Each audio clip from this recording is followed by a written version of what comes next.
Kita mulai aja, Bu. Baik, Assalamualaikum warahmatullahi wabarakatuh. Halo teman-teman semua, pada kesempatan kali ini Kompak Justisia kembali mengadakan podcast nih, yang mana tema podcast kita pada kali ini berkaitan dengan Undang-Undang Kesehatan.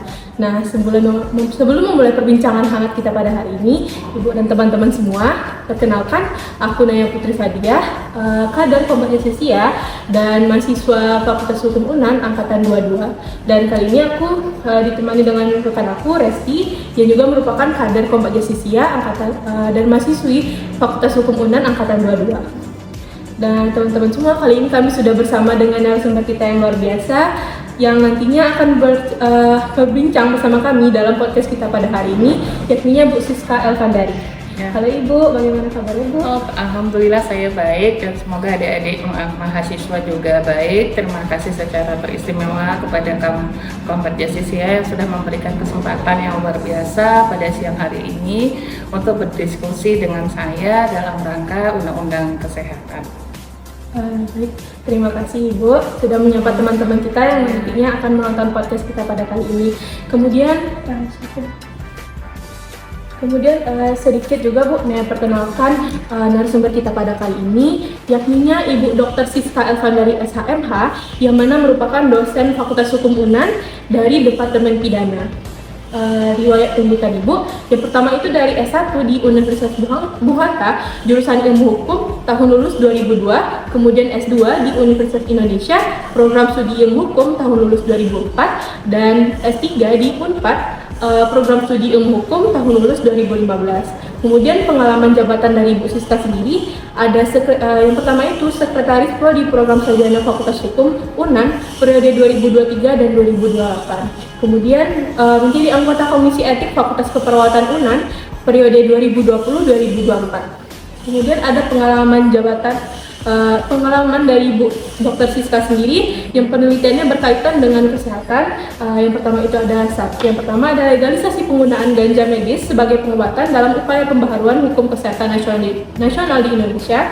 Kemudian ada penerapan asas keseimbangan dalam Undang-Undang Cipta Kerja Omnibus Law terhadap pemenuhan hak atas kesehatan di Indonesia.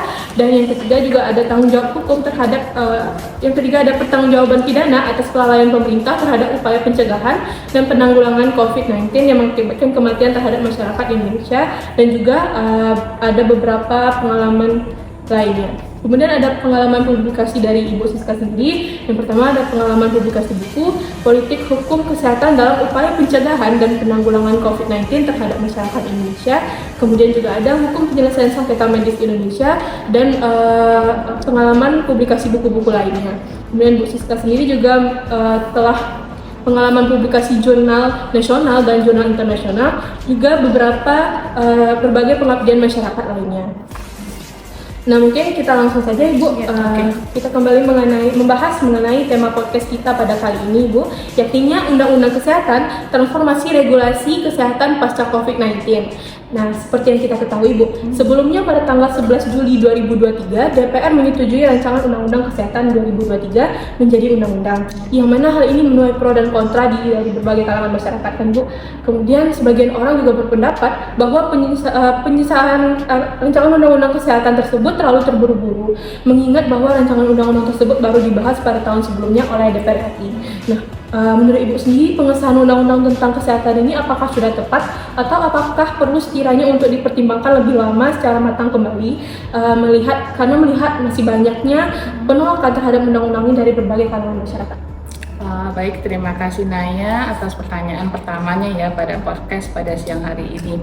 Jadi izinkan saya bahwa sebenarnya keberadaan dikeluarkannya Undang-Undang Kesehatan yang sudah bergulir dari setahun lalu tentu saja menimbulkan reaksi yang sangat beragam dari berbagai kalangan. Ada suatu kalangan menyatakan dirinya pro terhadap Undang-Undang Kesehatan yang terbaru, tetapi ada juga sebagian dari kalangan yang berpandangan bahwa dikeluarkannya undang-undang ini tentu saja menimbulkan reaksi kontra. Nah, izinkan pada podcast pada siang hari ini saya menyampaikan ketika dikeluarkannya sebuah undang-undang, tentu saja kita harus membahasnya dasar pertimbangan apa apa sajakah yang ada di dalam undang-undang, mengingat di dalam sebuah undang-undang ada konsiderasi menimbang, mengingat, dan kemudian memutuskan.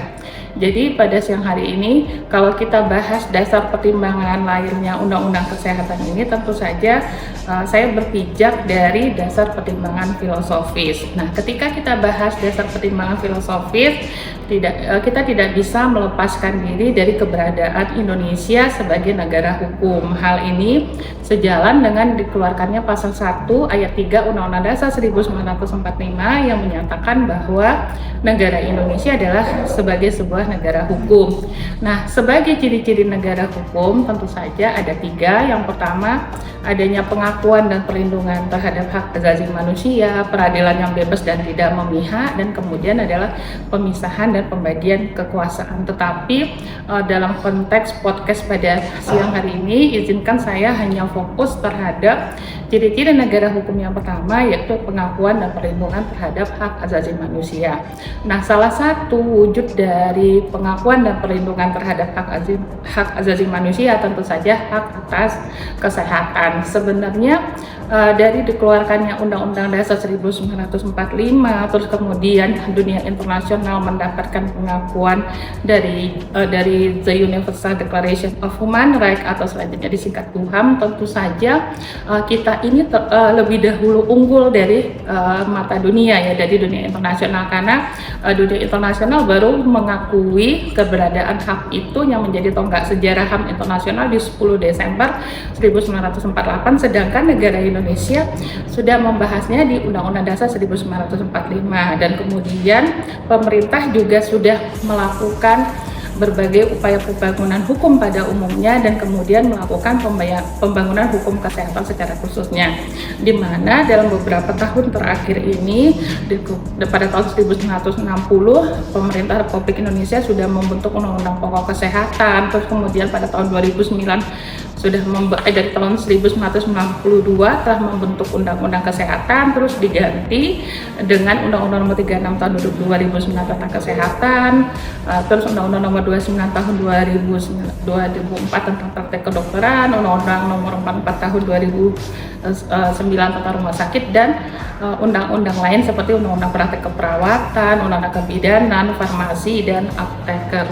Tetapi karena kita membahas karena adanya perkembangan masyarakat sehingga mendorong terjadinya perkembangan hukum, sehingga pemerintah dalam setahun terakhir ini menempatkan perhatiannya bagaimana membentuk sebuah undang-undang kesehatan.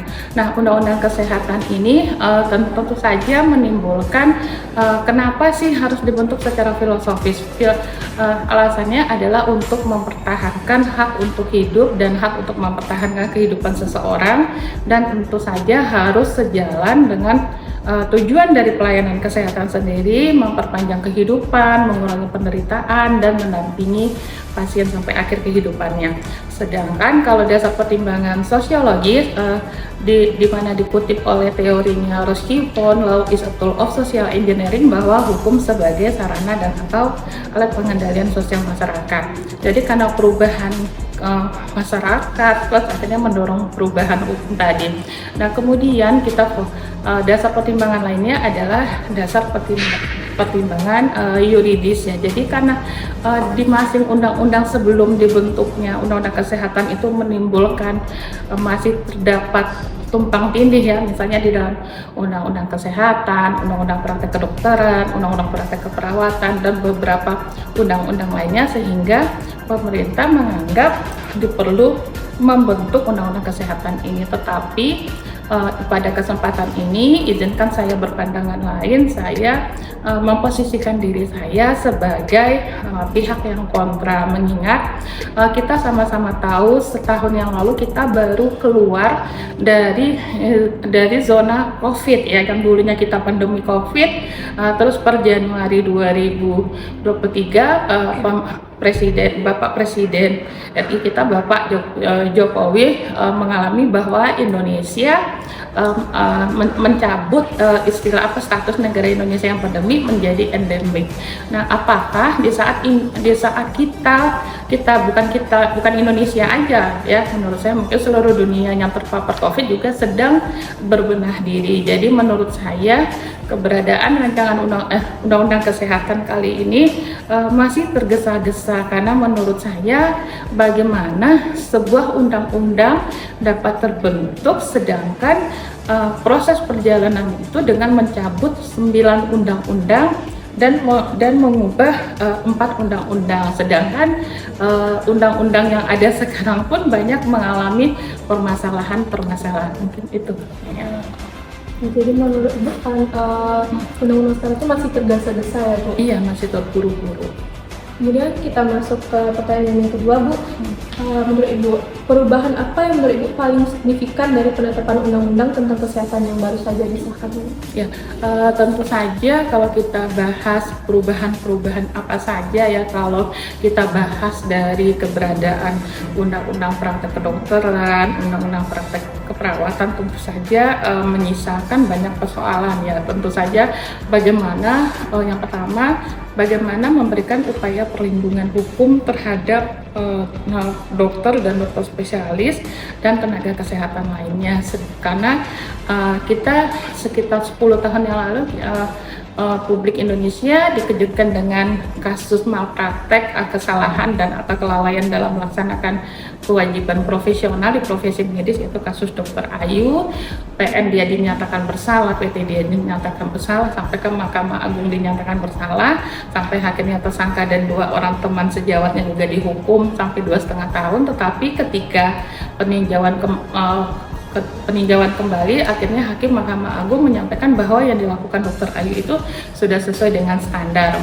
Kenapa sudah sesuai dengan standar? Karena di saat kejadian itu Dr. Ayu sedang berstatus sebagai mahasiswa PPDS. Nah, hal ini selain di Undang-Undang Praktek Kedokteran juga terjadi di dalam Undang-Undang Praktek Keperawatan, di mana di dalam Undang-Undang Nomor 38 tahun 2014 tentang keperawatan menyisakan banyak persoalan, di mana di dalam Undang-Undang Praktek Keperawatan juga dikenal istilah wahana pendidikan. Sebagai contoh, salah satu kasus terjadi di Aceh, seorang mahasiswa profesi nurse dari Universitas Negeri di Aceh melakukan sebuah kesalahan dan atau kelalaian yang mengakibatkan kematian bagi pasien, tetapi yang harus bertanggung jawab itu adalah mahasiswanya sendiri. Sedangkan di dalam Undang-Undang Praktek Keperawatan itu yang harus bertanggung jawab, karena ini terkait wahana pendidikan, institusi pendidikan juga seharusnya bertanggung jawab, rumah sakit pendidikan juga harus bertanggung jawab, tapi kondisi ini enggak.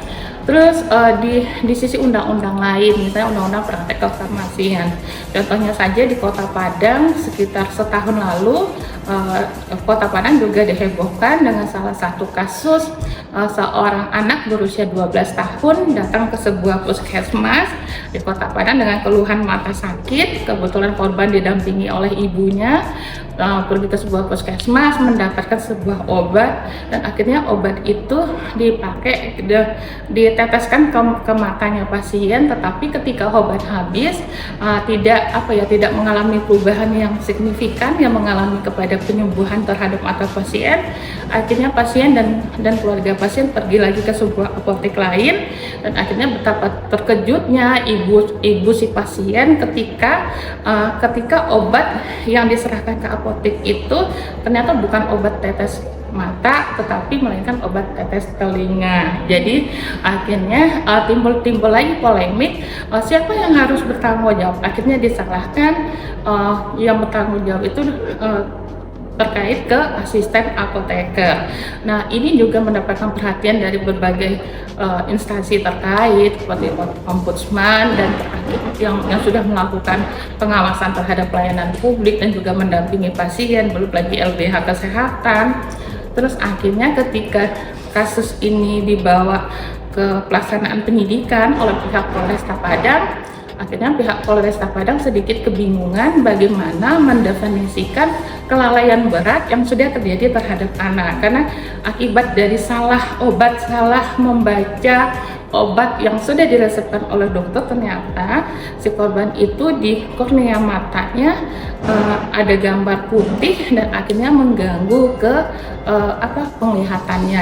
Jadi dari sini contoh bahwa masih terdapat tumpang tindih peraturan-peraturan terkait di bidang kesehatan. Nah, dengan telah dibentuknya undang-undang kesehatan yang dengan tagline memberikan perlindungan hukum terhadap tenaga kesehatan lain, tetapi upaya pemberian perlindungan hukum juga tumpang tindih lagi ketika pemberian STR harus berlaku seumur hidup dan sedangkan untuk SIP itu membutuhkan rekomendasi dari organisasi profesi. Nah, tentu saja ini menjadi keberatan bagi organisasi profesi kesehatan karena dulunya sebelum undang-undang kesehatan ini berlaku itu menjadi ranah dari organisasi profesi.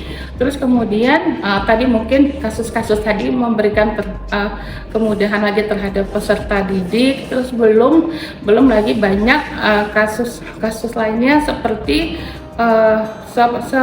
jumlah dokter spesialis dan dokter umum yang tidak sesuai ya. Contoh misalnya keberadaan dokter spesialis kita di 0,12 dari 1000 penduduk di Indonesia, sedangkan untuk Asia Tenggara itu mencapai 0,20 dari 1000 penduduk. Sedangkan untuk dokter umum 0,62 untuk per 1000 penduduk, sedangkan menurut WHO itu adalah 1% dari 1000 jumlah penduduk. Jadi hal ini tentu saja menjadi bahan perdebatan ketika kita membahas kepastian hukum, karena menurut saya selain itu kita juga yang perlu dikaji itu bagaimana memberikan kemudahan akses informasi. Terus yang kita biasanya contoh pas pandemi COVID kita tidak mampu mengurai permasalahan pandemi COVID itu secara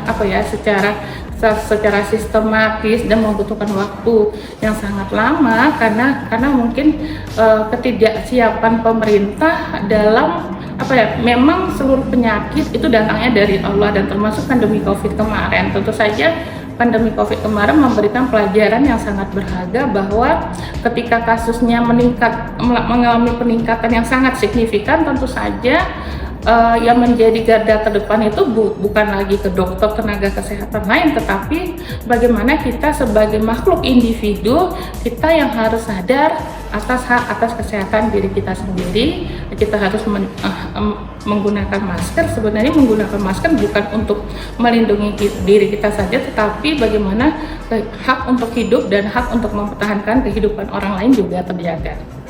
Sebenarnya. Baik, kemudian kita lanjut lagi ke pertanyaan yang ketiga. Lalu apakah ada yang menurut Ibu peraturan dalam undang-undang yang baru saja disahkan ini dapat memicu kontroversi? Sangat banyak ya, sangat banyak, karena belum lagi gini deh, dan adik-adik di Combat Justice ya, kita kan sekarang sebelum adanya undang-undang kesehatan ini yang menjadi problematik kita adalah ketika dokter dan tenaga kesehatan lainnya melakukan kesalahan dan atau kelalaian dalam melaksanakan kewajiban profesional, atau istilah di masyarakat luas itu dikenal dengan istilah malpraktek medik. Tetapi izinkan saya pada podcast ini saya tidak termasuk kelompok yang sangat setuju menggunakan istilah malpraktek medik, karena menurut saya kalau kita tarik secara gramatikal, malpraktek medik berasal dari dua suku kata, mala dan praktis. Mala artinya salah, sedangkan praktis artinya tindakan. Jadi tidak mungkin menurut saya seorang dokter yang sudah diberikan mengalami pendidikannya dan citra dari profesi dokter itu sebagai officium normal, mana mungkin seorang dokter melakukan tindakan medis tidak sesuai dengan ketiga standar. Jadi dalam upaya penyelesaian malpraktek tadi ya tentu saja menimbulkan polemik, karena di dalam profesi kesehatan kalau kita dari sisi hukum ya kita berpandangan ya itu harus ditegakkan, karena tujuan dari hukum pidana untuk memberikan perlindungan terhadap kejahatan tubuh dan nyawa.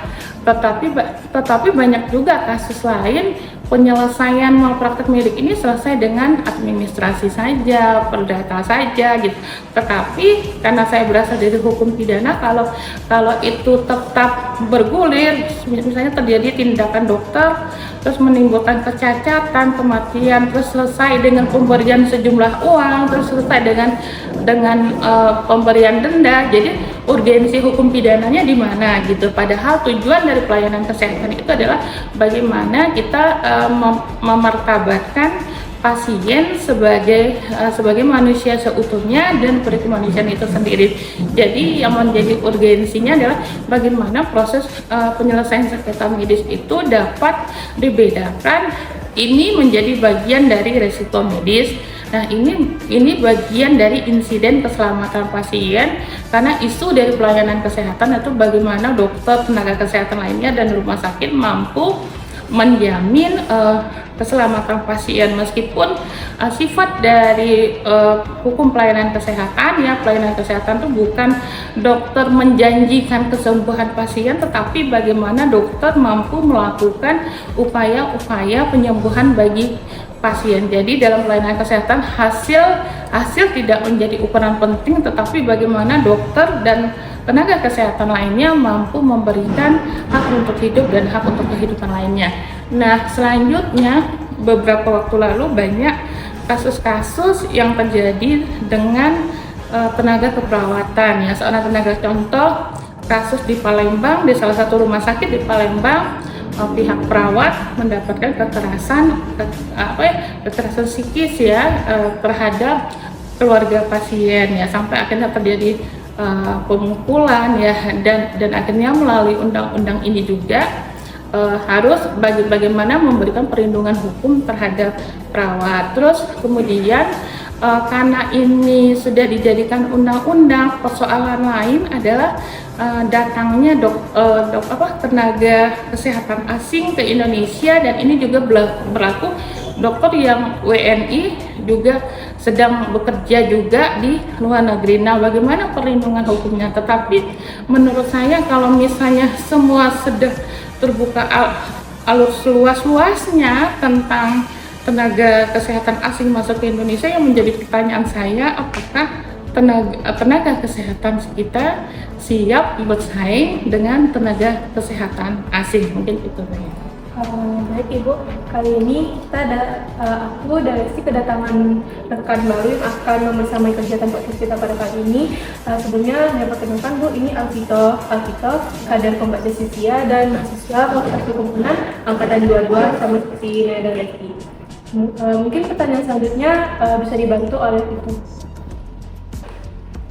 Bu, pertanyaan selanjutnya itu dari perubahan undang-undang kesehatan tersebut, perubahan regulasi apa yang paling berdampak pada tenaga kesehatan menurut Ibu? Oke, perubahan yang sangat mendasar terhadap tenaga kesehatan tentu saja terkait kepada STR ya, karena di dalam undang-undang kesehatan ini memberlakukan bahwa STR itu berlaku seumur hidup, dan sedangkan peran organisasi profesi kesehatan ini merekomendasikan terhadap surat izin praktek. Nah, tentu saja ini kalau ini terjadi ya, karena ini sudah disahkan, menurut saya ini bisa jadi menimbulkan kegalauan ya bagi profesi organisasi profesi sendiri, karena seharusnya yang berhak untuk melakukan itu di undang-undang sebelumnya tentu saja itu menjadi bagian dari peran dari organisasi profesi. Nah, meskipun sebenarnya secara hukum administrasi menurut saya ketika dokter sudah melakukan STR terus kemudian sudah mendapatkan surat izin praktek. Sebenarnya dalam beberapa tahun lalu hal ini juga sudah menjadi perhatian dari Mahkamah Konstitusi sendiri ya dalam judicial review. Tetapi di dalam undang-undang ini memberikan ruang yang seluas-luasnya kepada pemerintah. Nah, pertanyaan saya, bagaimana pemerintah bisa mengurai ini dengan melibatkan pihak Kementerian Kesehatan, sedangkan sebenarnya saya mengkhawatirkan bahkan bakal ada tarik menarik antara Kementerian Kesehatan dengan organisasi profesi itu sendiri. Jadi kayaknya organisasi profesi akan kehilangan pamornya sendiri karena ketika dokter di dalam organisasi profesi itu kan ada MKDKI, ada Majelis Kehormatan Etik Kedokteran, terus ada juga Konsil Kedokteran Indonesia, terus ada Ikatan Dokter Indonesia, terus juga ada Ikatan Dokter Gigi Indonesia dan peraturan-peraturan organisasi spesialis lainnya. Nah, bagaimana Kemenkes bisa mendapatkan informasi yang sangat jelas tentang dokter yang bersangkutan yang sedang berjuang mendapatkan surat tanda register dan surat izin praktek, karena justru ID dan organisasi profesi lain yang tahu bagaimana kredibilitas dari dari dokter yang bersangkutan. Terus selain itu, yang menjadi perubahan yang sangat mendasar, ada kekhawatiran dari organisasi profesi kesehatan sendiri menganggap pemberlakuan Undang-Undang Kesehatan yang baru ini menimbulkan celah kriminalisasi para dokter dan tenaga kesehatan lainnya, karena dokter menganggap ketika dia sudah melakukan kesalahan dan kelalaian dan atau malpraktek, istilah yang kembali di masyarakat itu menganggap ancamannya pidana. Nah, dokter dan tenaga kesehatan lainnya itu berpandangan itu tidak adil bagi mereka, dan mereka menginginkan sebelum dokter dan tenaga kesehatan lainnya menempuh jalur pidana jalur hukum, mereka meminta penyelesaian ini diselesaikan dengan organisasi profesi terlebih dahulu. Misalnya kalau kasusnya disiplin mungkin ke MKDKI, kalau ke etik mungkin ke MKEK, baru nanti hasil dari keputusan MKDKI ini menjadi menjadi sebuah putusan, dan putusan ini yang menjadi dasar untuk melaporkan dokter ini ke jalur hukum. Padahal menurut saya pertanyaan yang sangat logis yang sangat sederhana, bagaimana dokter dan tenaga kesehatan lainnya mampu menganggap teman sejawatnya itu bersalah, karena kondisi yang ada di sekarang ini terkesan organisasi profesi selalu melindungi teman sejawatnya gitu.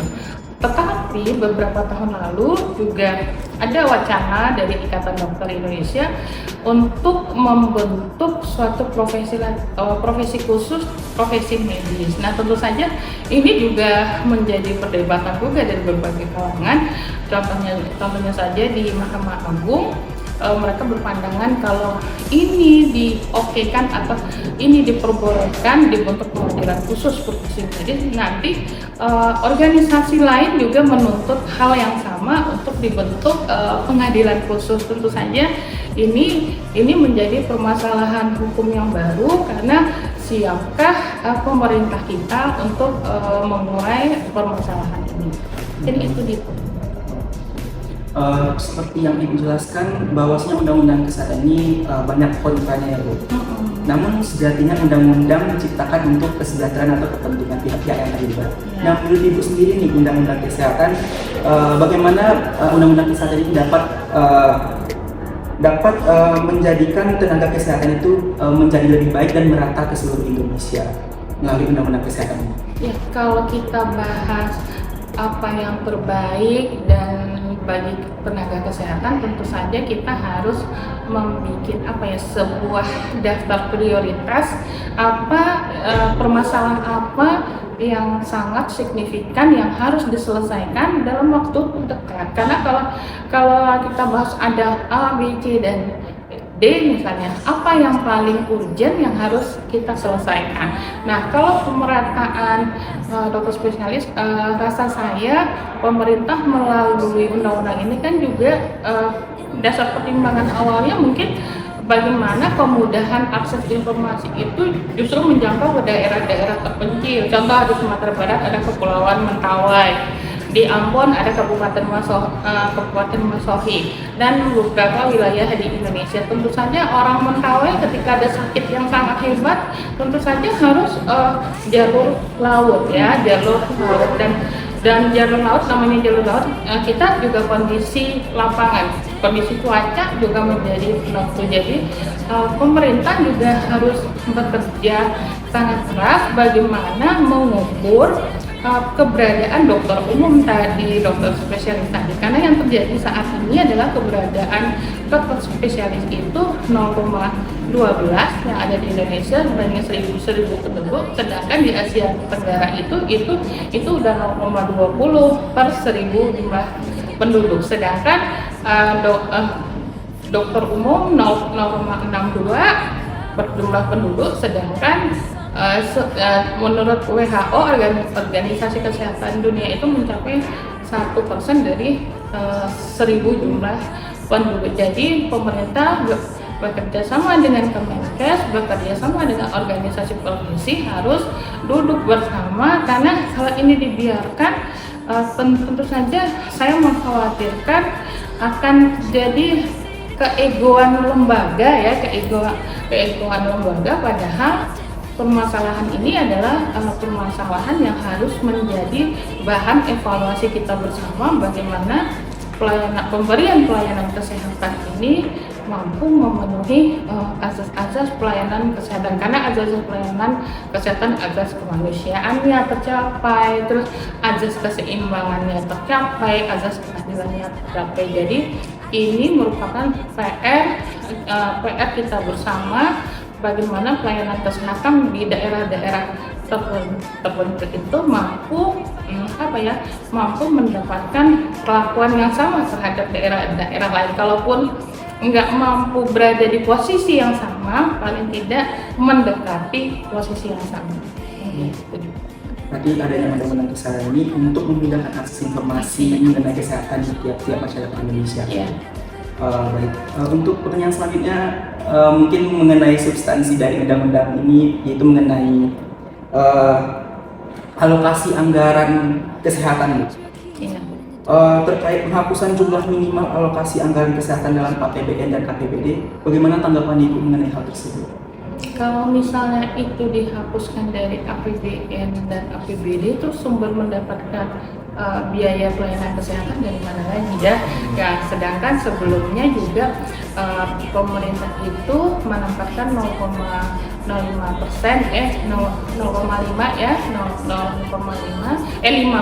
5%, tetapi sekarang diharapkan menjadi 10%.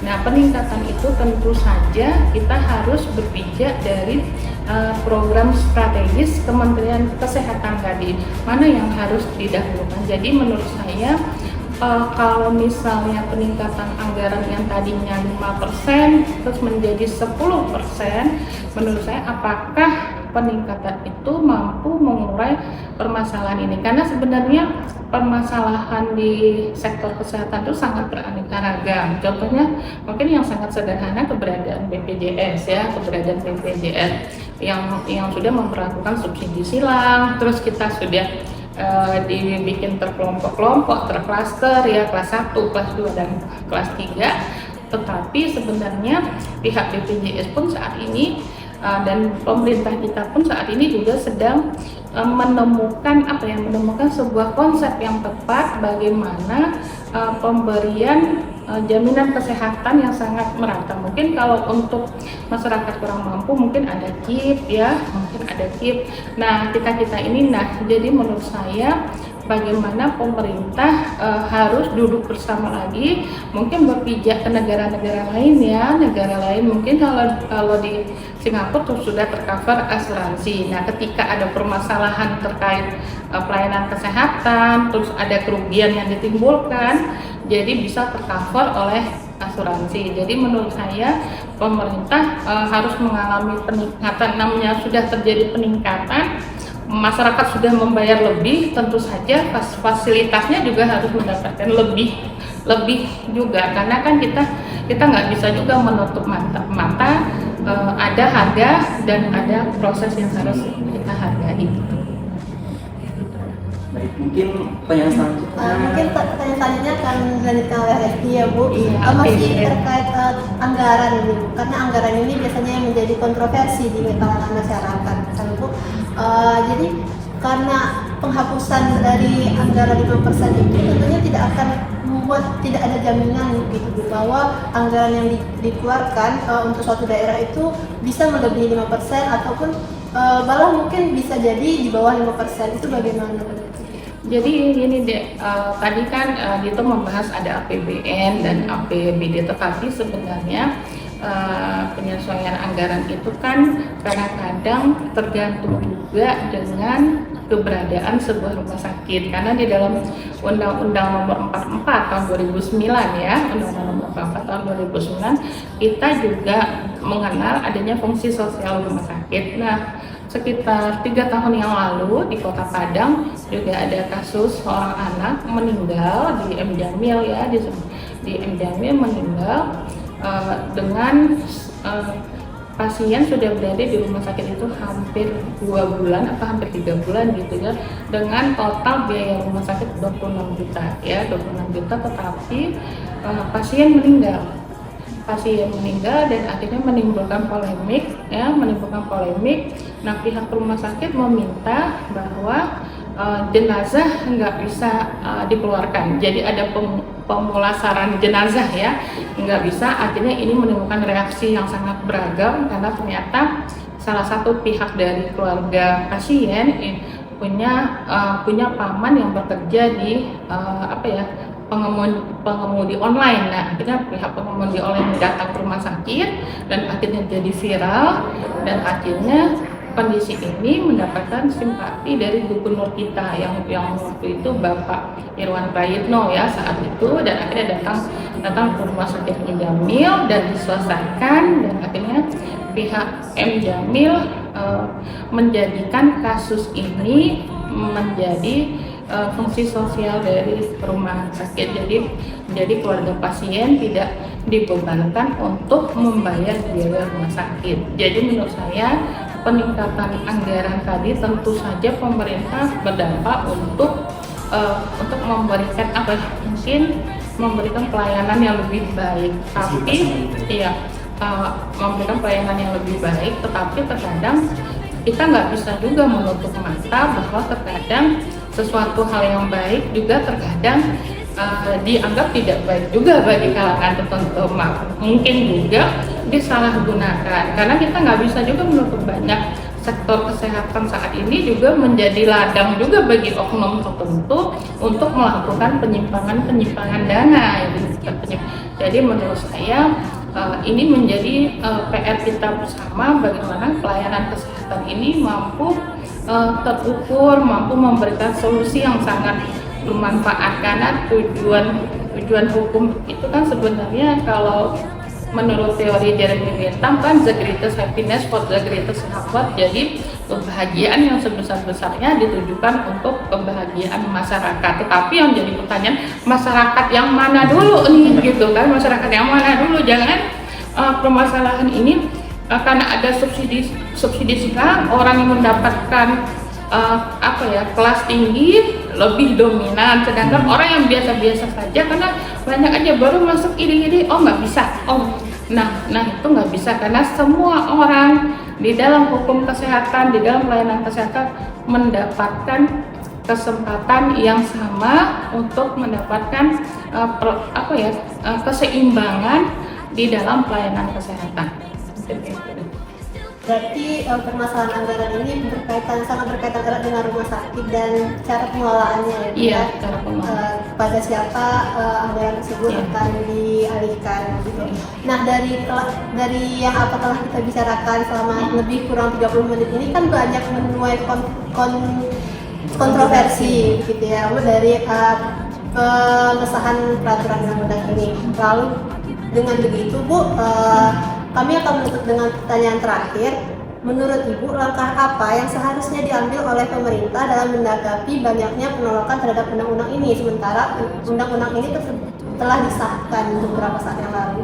Iya, sebenarnya gini deh, kalau kita belajar hukum tata negara ya, ini pengalaman pengalaman dan pengetahuan saya yang terbatas ya, karena ini terkait kepada hukum tata negara, tapi sependek pengetahuan saya, meskipun sebuah undang-undang sudah disahkan ya, tentu saja negara memberikan ruang untuk sosialisasi ya. Jadi kalau misalnya ini menjadi pilihan terbaik bagi pemerintah, harusnya pemerintah di tahapan sosialisasinya juga harus memberikan berbagai pencerahan terhadap masyarakat. Tetapi kalau misalnya masyarakat berada di posisi pro dan kontra, ya itu kan semua kembali ke hak masyarakatnya juga ya. Tapi negara telah berani membuat sebuah undang-undang ini, tentu saya dengan pertimbangan yang beraneka ragam, tetapi saya sangat